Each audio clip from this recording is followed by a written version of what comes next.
Welcome to the Tech Egg. Don't get scrambled. Enjoy the video. In this video, I will explain how to schedule the FE exam. First, confirm your eligibility with your state's engineering board. This often involves specific education or experience. Next, create an NCEES account online. This account is essential for all steps, from registration to receiving your results.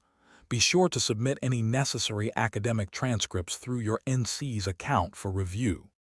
Once eligible, log into your NCEES account and choose your specific FE exam discipline. There are 7 options available. The exam fee is typically $175, payable directly through the NCEES website. After payment, you will receive an authorization to test, or AT, email. This email contains crucial information for the next step. With your authorization to test in hand, visit the Pearson VUE website. This is where you'll actually schedule your exam appointment. You can choose from various testing centers, dates, and times that fit your schedule.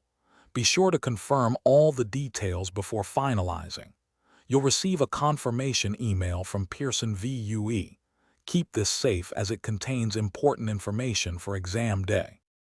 As exam day approaches, review the NCEES exam guide for permitted items and procedures. On the day of your exam, plan to arrive at the Pearson VUE testing center at least 30 minutes early. Remember to bring a valid government-issued identification, like a driver's license, and your Pearson VUE confirmation email. The exam is approximately 5 hours and 20 minutes long. Thanks for watching. Consider subscribing if I helped unscramble your problems.